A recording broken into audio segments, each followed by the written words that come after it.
I had my Bible next to the bed, and I just asked God to give me something because I was so broken and I wasn't sure how to move forward. So I just opened it. I just flipped it open and looked down, and I was in Isaiah 54, verse 10. It says, "Though the mountains be shaken or the hills be removed, my unfailing love for you will not be shaken, nor my covenant of peace removed." And I really just hung on to that. Both of us did, as a promise that God was always with us, and He loved us, and He had compassion, and that we would have peace again. Yay!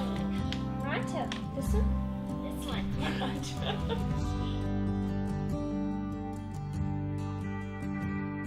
He said the words, "Some people just can't have kids, and you need to accept that." We got a call, and social services was there within the hour, and we just packed up their little backpacks, and we put them in their car seats. And as I was buckling Avery into his car seat, he gave me a hug, and he looked at me and said, "It's okay. Jesus with me when I go by car."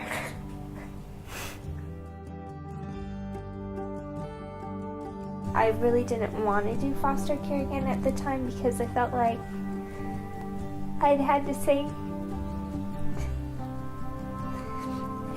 goodbye to all of our babies, and I just really needed one that I could keep. You see the doggy? I can't remember how I worded it, but I said something about adopted from Ethiopia. It was like a light went on. I was like, that. As soon as you mentioned it, I was like, that's it. Ethiopia. I know that's right. I know that's right.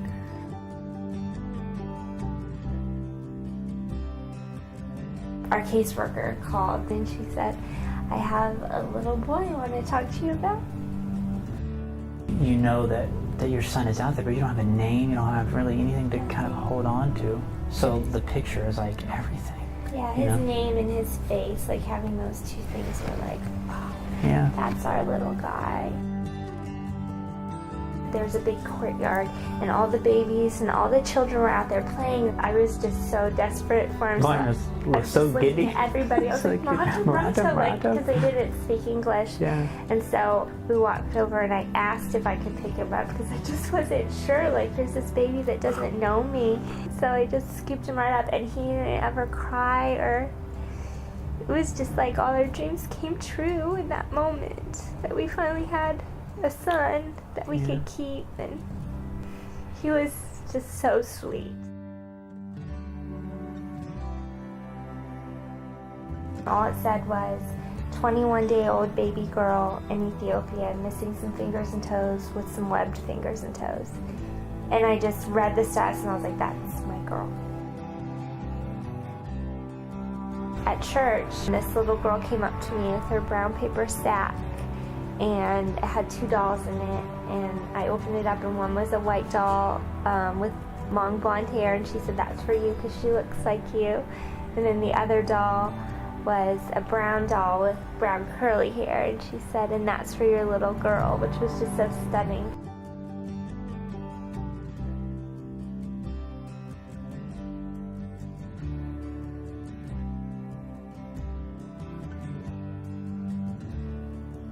We just walked in, and we looked down, and there she was, and I just scooped her right up and kissed it, very much like Marato's, first meeting Marato. She didn't cry, she just looked at us, and we just kissed all over her, and I took her little socks off and her blanket, and we just looked at every inch of her, and So precious.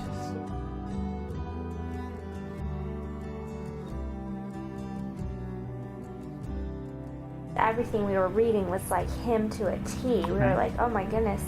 And So it was more of a relief, that doctor's appointment. But all of that relief and everything quickly turned into a lot of fear too. That one doctor's visit, all of a sudden, Our lives changed. we became a special needs family. She just fit right into the family. We say it, but even his therapists say that she's the best thing that could ever happen to him, because he just, He's so sweet. he loves her and she loves him, and they play well together, and she gets him out of his shell and helps him learn. It's so beautiful It to really watch is. them together, Yeah. and just a dream come true to be at the place of having both our kids home and to be a family. You know, autism can be hard sometimes, and our Samuel will have surgeries in a couple months, and that's not going to be easy. But overall, even with all of that, life is very sweet and rich. I mean, we've experienced so much joy and so much goodness from God that, I mean, this is all we could ever wanted. So we're okay with whatever comes.